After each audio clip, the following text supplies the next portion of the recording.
tonight ng Marisol Academy tonight for Kim Chu. Ano ang preparation ni Kim at hindi pa siya nagdalawang isip sa mga trending dialogue na gusto kong makipag at pinasok ang cookie ko?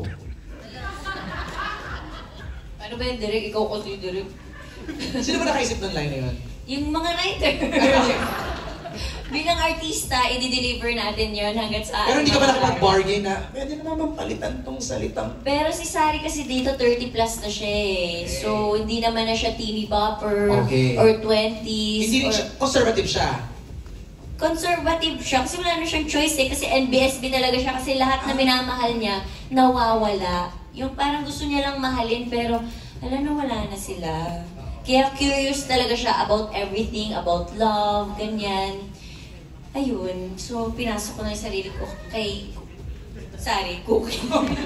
Nag-iba na yung character name mo. Naging guinea pig na pala siya. Pero ano din naman, binasa ko yung script. Nakatawa. Nalito na rin ako kasi yung guinea pig talaga yun. Pero parang pag binasa ko naman yung script, hindi naman siya basta lang sinulat or basta sinabi. May dahilan talaga siya kung bakit siya nasabi. And hats off din sa lahat ng mga writers, creatives, and Star Cinema sa pagiging matapang nila para isulat to, para ilagay sa trailer, para idilat na ang mga mata at pag-iisip ng mga tao na ito yung pinagdadaanan ng isang normal mid-30s na babae na hindi pa nagkakajowa. Ganda. Thank you, Kim. Yes. For Paolo naman. Paolo, carry mo bang magmahal ng girl kahit kapareho ng character ni Kim? Mawawala? Oo. Siguro parang para sa akin, parang noble sacrifice siya pag ginawa mo yun, di ba? Parang, feeling ko sa personality ko, gagawin ko. Dahil parang, ayokong ipagkait sa kahit kaninong tao yung pakiramdam ng may nagmamahal sa kanya. Ganda. Thank you, Pao. Don, ready ka na? Kay Don Sermino, abot natin yung microphone. Neil? Certified Kim Pao to. Diyos ko, parang gabi-gabi yata. Kim Pao ang nire-report. Don, go ahead. Hindi, kasi ang daming fans ng Kim Pao talaga. Talaga! Yeah, mga 38. So, dito. support talaga sila sa akin. But anyway, since kilig ang pinag-uusapan for Paolo and Kim, kailan kayo, lagi ko na ito tinatanong, pero kailan kayo huling kinilig sa isa't isa and bakit? Anong senaryo? Totoo Yung totoo, hindi sa eksena sa pelikula. Kinilig. Yes, kinilig. Binigyan niya akong tinapay kanina. Yes, tinapay lang pala.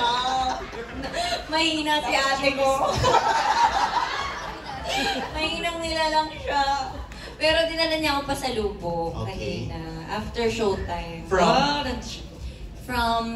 wag na. Judy's Bake Shop kasi ako. yung mga nasa office sa Star, binigyan ko rin kasi. Oo, lahat kami binigyan. Yun lang. Ayun, at least hindi sa ihi kinilig. So, dahil si Kim yung personality niya, imagine, pasalubong lang talagang kinikilig na. Ikaw naman, Paolo, na sa nonchalant Kim. Hindi naman ba, Sir Dandon. Sa amin kasi mga lalaki, parang hindi ko alam kung paano i-explain yung kilig sa amin. Dahil parang, ewan ko kung siguro, ayan. Ngayon. Background music ko. Alam ba? Siguro pag nakikita ko sa baunan ni Kim na may gulay. Tapos walang halong karne. Parang, uy! Medyo kinikilig. hilig siya dun sa cook na. Yes, malaking bagay because di ba para maisip lagi ni Kim si Pao na kasi nga, nag-a-adjust ng baon. Adjust baon. Talagang part na ng buhay nila ang isa't isa. Thank you very much. Ayun na lang muna, MJ. Thank you, Don. Maraming salamat. Our next set of questions ay galing kay Delphine Diokino ng Rappler. Kim, you worked with Paolo sa Linlang and What's Wrong with Secretary Kim. What's a new thing you've learned about Paolo by doing this film? New thing I've learned. Actually, si Pao, pag makatrabaho mo siya, ang dami mong matututunan. Lahat kami, talaga, parang iba yung atake niya every project. Lin lang, sobrang serious na, hindi siya makausap. Nung What's Wrong with Secretary Kim, naging funny siya. Ngayon, super funny na siya. Yung ang dami niya ng comedic timing, yung iba, parang syempre nakakakaba din pag nakakatrabaho mo lagi yung tao. And hindi mo alam kung ano yung susunod mong may offer as screen partner, di ba? Parang there's always something new pag nakakatrabaho mo yung isang Paolo Avellino. Yeah! Kasi very dedicated siya, so may hiya ka kung hindi mo iibahin. Kasi nag-iba siya eh. Yung iba yung atake niya, iba yung, wala, paano? Tiisa lang atake ko. So, iniba ko na lang din yung serious tayo na content. Kasi parang mas napupush ka to be a better actor kapag katrabaho mo siya. Hindi ka lang adjust Paolo, adjust acting ka rin, ha? Yes, adjust acting tayo. Lumibel tayo sa isang Paolo Avellino. Adjust lahat, no? Adjust na nga! Parang any moment sasabog na si Kim. Okay, for Paolo, you've done a lot of movies with different leading ladies. You did I'm Drunk, I Love You, Fangirl, Ngayon Kaya, and Elevator last year. What is different with working with Kim in this one? Actually, now that I think about it, parang never lumampas ng 2 beses kung katrabaho lagi yung mga leading ladies natin. Either if it's in the sa series or sa movie. Sa pagkakaalala ko. Pero yung parang ngayon na natanong sa akin, parang siguro yung sagot ko dyan, parang hindi nakakasawang katrabaho si Kim.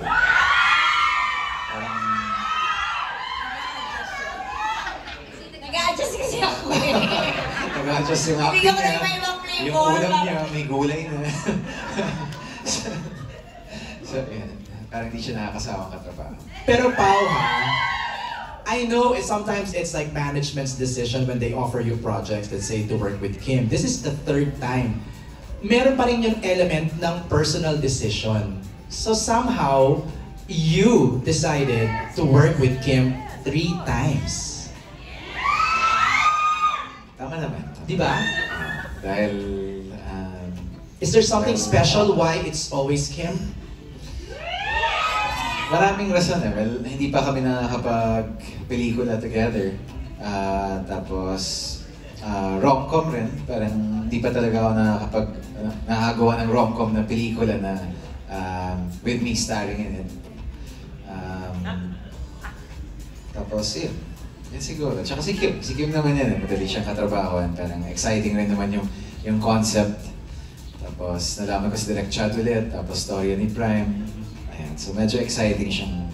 Na-excite rin akong gawin. Thank you, Pao. Okay, next.